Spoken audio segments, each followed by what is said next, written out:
Peacefully protest करने का संवैधानिक अधिकार हमें दिया हुआ है, अगर मैं भारत का नागरिक हूँ तो। और ना ही हम कोई उपद्रव कर रहे थे, ना किसी को कोई तोड़फोड़ कर रहे थे, ना कि ये गोदी मीडिया का जमाना है। गोदी मीडिया के जमाने में भरोसा अगर करिए तो सिर्फ और सिर्फ डिजिटल प्लेटफॉर्म पे करिए, क्योंकि ये लोग अनकट वीडियो दिखाते हैं, अनकट इंटरव्यू। कॉन्स्टिट्यूशन को कह रहा है कि 400 पार करवाइए और कॉन्स्टिट्यूशन बदले। अनकॉन्स्टिट्यूशनल एक्टिविटी कर रहे थे। लेकिन वो तो खुली तौर पे कह दिया ना कि हमें 400 पार करवाइए और इस बार कॉन्स्टिट्यूशन को तो खत्म करवाइए। 400 पार का नारा देने भर से 400 थोड़ी पार हो जाएंगे। जो भ्रष्टाचारी हैं, वो आप खुद को बचाना चाहते हैं तो वो भाजपा ज्वाइन कर रहे हैं, टिकट काटे बैठी है।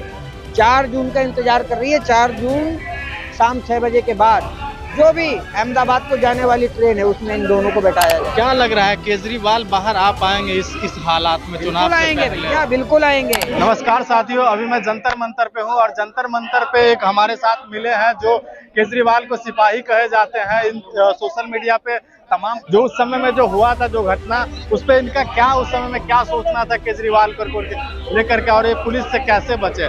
उस समय में आपके माइंड में क्या ये आया जो पुलिस से बचना है, कस्टडी नहीं होना है? सबसे पहले आपके इस डिजिटल प्लेटफॉर्म को देखने वाले और सब्सक्राइब करने वाले सभी सब्सक्राइबर्स और व्यूवर्स को मेरा प्रणाम। और मैं आह्वान करता हूं कि ज़्यादा से ज़्यादा आपके इस डिजिटल प्लेटफॉर्म को देखें, क्योंकि ये गोदी मीडिया का ज़माना है। गोदी मीडिया के ज़माने में भरोसा अगर करिए तो सिर्फ और सिर्फ डिजिटल प्लेटफॉर्म पे करिए, क्योंकि ये लोग अनकट वीडियो दिखाते हैं, अनकट इंटरव्यू दिखाते हैं। अब आते हैं आपके सवाल पे कि भाई देखिए, जो भी नेम फेम होता है ये किसे पसंद नहीं आता है। वो एक अनफॉर्चुनेट एक्टिविटी थी। जिस मकसद से हम आए थे वो मकसद हमें पूरा करना था। और अगर मैं गिरफ्तार हो जाता तो वो सीधे मुझे कहीं जंगल अंगल में फेंक आते तो पूरा दिन नष्ट हो जाता। तो हम आए थे पार्टी कार्यालय से वो जाने नहीं दे रहे थे, तो थोड़ी सी उस समय वो बहस हो गई। और उसी दौरान एक जी मीडिया की जो डिजिटल प्लेटफॉर्म है, उसकी एक हमारी बहन पत्रकार है आप ही जैसी, उन्होंने इंटरव्यू लिया। और उसी दौरान मैंने जो पुलिस वाले थे जो मुझे पकड़े हुए थे, मैंने उनका नेम प्लेट पढ़ा हुआ था, उनका नाम ले दिया। तो वो बेचारे फिर सकपका गए। नाम जैसे लिया वो सकपका गए। फिर उसके बाद छोड़ दिया उन्होंने। क्योंकि मुझे मालूम था कि ये इलीगल तरीके से हमें ये कर रहे हैं, क्योंकि पीसफुली प्रोटेस्ट करने का संवैधानिक अधिकार हमें दिया हुआ है, अगर मैं भारत का नागरिक हूँ तो। और ना ही हम कोई उपद्रव कर रहे थे, ना किसी को कोई तोड़फोड़ कर रहे थे, ना हम कोई अनकॉन्स्टिट्यूशनल एक्टिविटी कर रहे थे। तो पुलिस वालों को मुझे पकड़ के बस में बैठाने का कोई अधिकार नहीं था। तो इसी वजह से मैंने मीडिया का सहारा लिया और उनको वही किया, बच गए। इसके बाद छोड़ दिया मुझे, बस यही था और कुछ नहीं है। जिसके बाद वो वीडियो पे थोड़ा सा उस बच्ची ने एक फनी वो डाल दिया, आजकल वो मीम्स बना दिया, तो बस उठ गया। तो सब लोगों ने देख डाला, पूरे देश दुनिया में। क्या लग रहा है आप जो प्रोटेस्ट कर रहा है सरकार के सामने, ये जो कॉन्स्टिट्यूशन को कह रहा है कि 400 पार करवाइए और कॉन्स्टिट्यूशन बदलेंगे हम, क्या इस बार क्या लग रहा है? ये देश की 140 करोड़ जनता है, पढ़ी लिखी जनता है, सब समझ रही है। ये इनके जो मंसूबे हैं संघियों के, ये नहीं साकार होने वाले।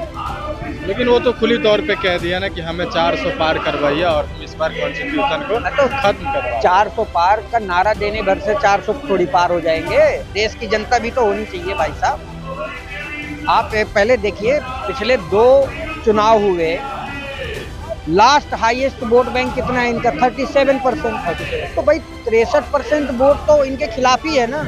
और इस समय 63% वोट इंडिया गठबंधन के साथ है। तो ये कहाँ घूम रहे हैं भैया? ये इनकी देखो, गोदी मीडिया दिन रात मोदी मोदी मोदी मोदी मोदी पॉलिश लगाती रहती है, वो वही है और कुछ नहीं है।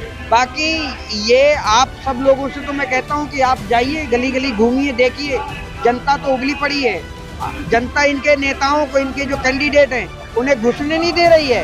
लेकिन एक तरफ तो आप ये गांव में एक तरफ तो आप ये बात बता रहे हैं, लेकिन एक तरफ ये भी मामला आ रहा है कि लगातार जिस तरह से विपक्षी लीडर के ऊपर जो ईडी सीबीआई का डर दिखा करके जेलों में बंद किया जा रहा है, तो क्या विपक्ष के तमाम लीडर खत्म नहीं हो जाएंगे? तो देखिए, ऐसा है, जो भ्रष्टाचारी हैं वो आप खुद को बचाना चाहते हैं तो वो भाजपा ज्वाइन कर रहे हैं, और जो सर से पांव तक सच्चे हैं उन्हें जेल में डाला जा रहा है। हमारे नेता सारे जो है बेदाग हैं, इसलिए उन्होंने जेल स्वीकार किया। और आज की बात ये बताइए कि जेल जाना राजनीतिक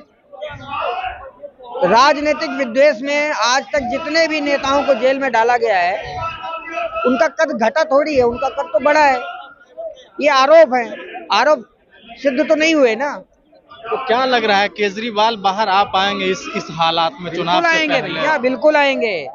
देश की जनता सब देख रही है। 4 जून को जिस दिन नरेंद्र मोदी जी और अमित शाह जी की विदाई होगी, शाम को 6 बजे के बाद ये दिल्ली से ही अहमदाबाद की जो ट्रेन है उसमें इनको रिजर्वेशन करके दिया जाएगा।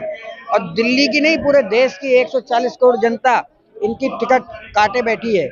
4 जून का इंतजार कर रही है। 4 जून शाम 6 बजे के बाद जो भी अहमदाबाद को जाने वाली ट्रेन है उसमें इन दोनों को बैठाया जाएगा। इसके बाद लेकिन वो तो कहते कि हम तीसरे टर्म में फिर से चुने जा रहे हैं। अरे उनके कहने से क्या होता है, वो 1 नंबर की बड़का झुट्टा पार्टी है। और बड़का झुट्टा पार्टी की बात कौन मानता है? ये झूठ बोल बोल के तो सत्ता हाथ से हथियाया इन्होंने। 2 करोड़ रोजगार देंगे, मिला क्या? रोजगार तो नहीं मिला। 2 करोड़ रोजगार हर साल देने का वादा करके 2014 में आए, मिला नहीं। 15 लाख हर खाते में आने वाले थे, आए क्या? नहीं आए। 2022 में ये किसानों की आय दुगनी करने वाले थे, हुई क्या? नहीं हुई ना। हर बेघर इंसान को, हर बेघर आदमी को ये घर देने वाले थे 2022 में, दे दिया क्या? 1 नंबर के बड़का झुट्टा पार्टी है भाई साहब। मोदी के बराबर आप गूगल पे सर्च करिए, मोदी के सामने क्या लिख के आता है? 1 नंबर का झूठा, 1 नंबर का झूठा राजनेता मोदी लिख के आता है। 1 नंबर का मूर्ख मोदी लिख के आता है। अनपढ़ है। हमारे नेता केजरीवाल ने तो कहानी सुनाई है चौथी पास राजा की, आपने सुना भी होगा, देखा भी होगा। 1 नंबर अनपढ़ है, डिग्री तक नहीं है, फर्जी डिग्री शो करते बैठा है। और जब उसके यूनिवर्सिटी में पता कराते हैं तो वो अपनी यूनिवर्सिटी उल्टा केस लगा देता है। आरटीआई लगाया, आरटीआई वाले को भगा दिया। जिस दिल्ली के यूनिवर्सिटी ने उनसे मांगा जवाब, हमारे केजरीवाल जी ने आरटीआई लगाई, आज तक जवाब नहीं दिया, उल्टा केजरीवाल जी पे केस डाल दिया। अच्छा, केजरीवाल को जिस तरह से शराब घोटाला में अंदर डाला जा रहा है, तमाम उसके पार्टी के लीडर अब अंदर चले गए हैं, तो इसको आप कैसे देख रहे हैं? ये कब तक रिहाई हो पाएंगे या हो भी पाएंगे कि नहीं? देखिए, देश सब देख रहा है। इनके अत्याचार करने की जो पराकाष्ठा है वो पार हो चुकी है।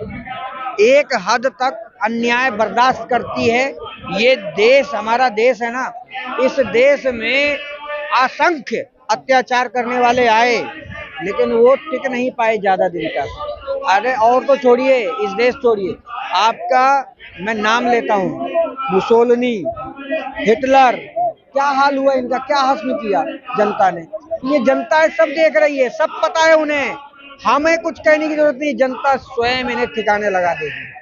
आगामी 4 जून को मैं तो देश की जनता को हाथ जोड़ के विनती करता हूँ कि अगर संविधान और इस देश का लोकतंत्र को पुनर्जीवित करना है तो मोदी और अमित शाह को और इनकी बड़का झुट्टा पार्टी भारतीय जनता पार्टी को इस बुरी तरीके से हराइए कि ये वापस सीधे गुजरात पहुंच जाए। सवाल है, मोदी से आपको इतना खतरा लग क्यों रहा है? खतरा क्यों दिखाई दे रहा है? मोदी से हमें खतरा नहीं लग रहा, 140 करोड़ जनता को खतरा है। तो क्या खतरा दिखाई? एक बात बताइए, इस देश का संविधान जो मिटाने के लिए आतुर हो, इस देश का लोकतंत्र, जिस लोकतंत्र को खत्म करने की मंशा पे बैठा हो, आप बताइए ना, इस देश का कोई भी एक भी इंस्टीट्यूशन, चाहे इलेक्शन कमीशन ऑफ इंडिया हो, ईडी हो, ये सारे के सारे जो है उनके चंगुल में है।